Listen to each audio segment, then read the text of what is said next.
Hey guys, Buffy Game back today bringing you another video. Today we're going to be covering tactical LMGs for Call of Duty Modern Warfare 2019. Just a quick update, I have completed just about the part 1 of the Modern Warfare 2 weapon wishlist video, so that one is going to be focusing only on assault rifles, and that video itself came in at 42 minutes, so it's a long video, still a lot of editing to go as far as just throwing the right pictures in there and things like that, so I'm hoping to have that done the next day or two at the latest, and then that'll be a multi-part series.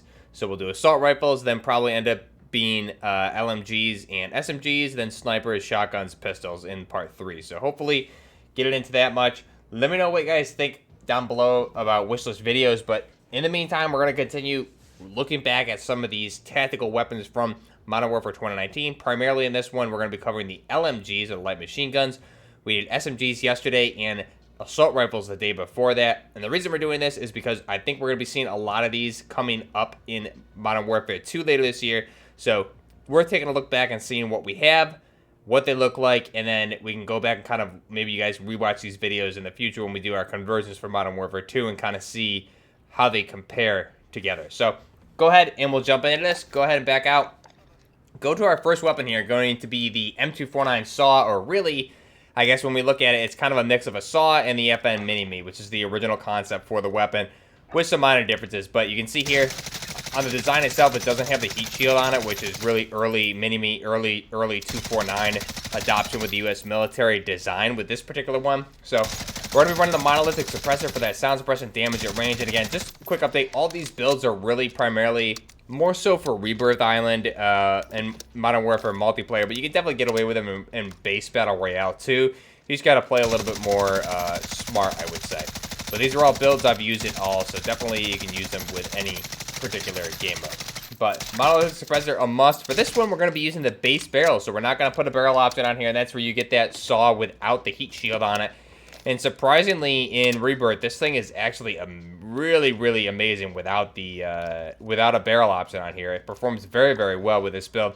Next up, we're going to run the TAC laser for that ADS speed, stability, and the aim walking steadiness. And then for the optic, we're going to obviously be running the Leopold hammer or the integral hybrid here, just so we can go from that 3.25 to the top-mounted delta point for close quarter situations.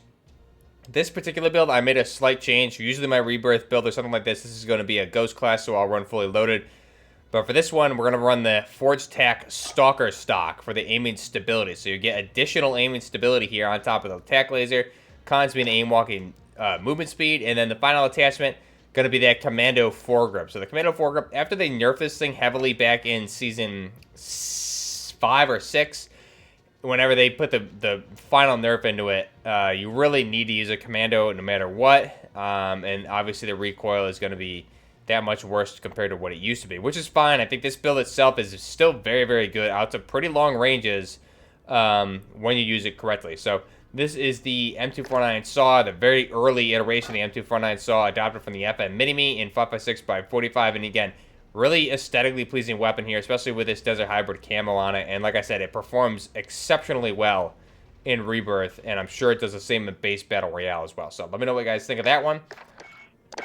Next up, we're going to go over to the H&K, or the Heckler & Koch MG5. So the MG5 is an LMG that's supposedly supposed to be replacing the MG3 sometime, but there's been a lot of budget issues with this thing, and it costs a lot more to produce and things like that. So it's unfortunately going to be on hold for a while. So in the meantime, the MG3 is going to continue to serve, but this particular build is going to be the monolithic suppressor on there. We're going to run the Special Forces barrel for the M91, that being damage at range and bullet velocity increase. You can obviously swap that with the heavy barrel to get the added recoil control, but you're going to sacrifice a little bit of movement speed there as well. So you can do that. Then the TAC laser is going to be the next option here with the Scout Combat Holographic, or the LCAN as it's called in real life. So the LCAN going to give you that 3.25 zoom level, and we can put a nice, neat reticle on there as well. And then we'll skip out on all the other attachments, and we're going to run a Ranger foregrip here with the blueprint for the Hazard blueprint. So it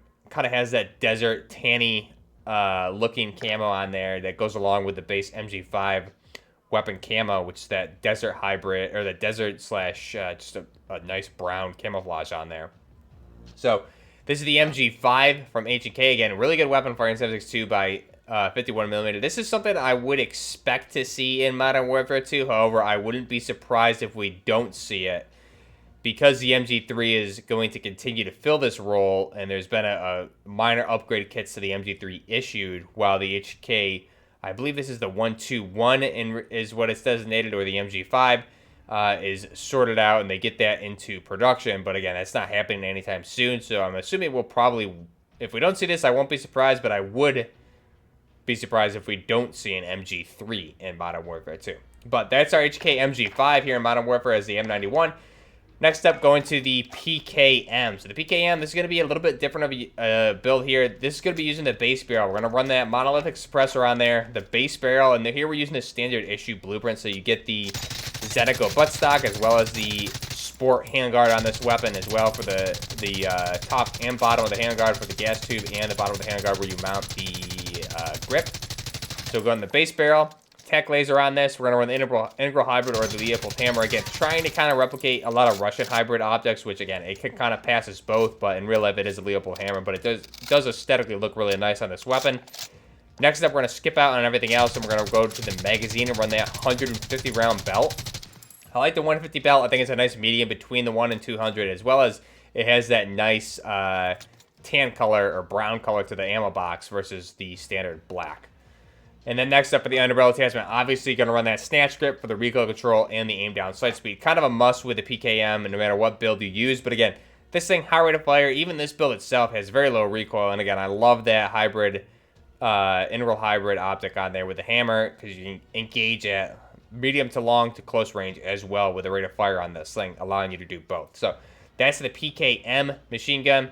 Really a Zeniko PKM with this standard issue blueprint here that you can unlock via challenges in game.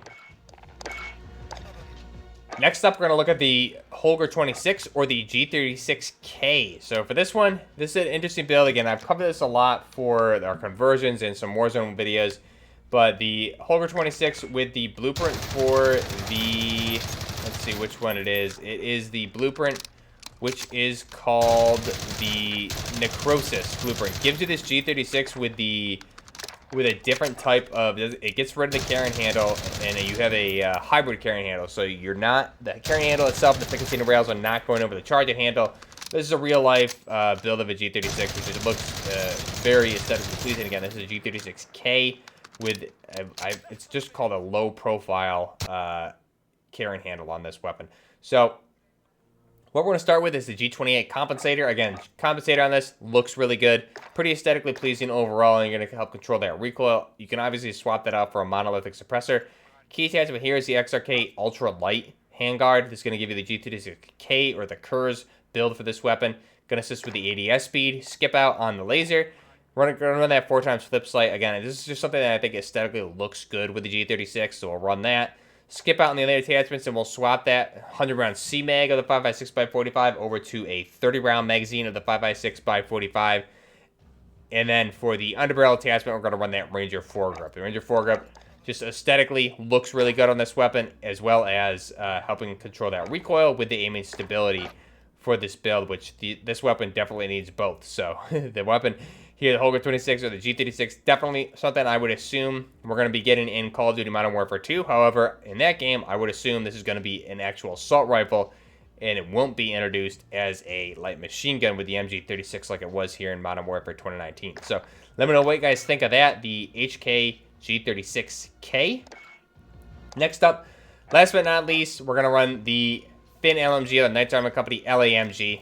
A lot of different builds for this. This is kind of one of my favorite LMGs in the game right now. Just a lot of fun to use, especially when you kit it up to perfection.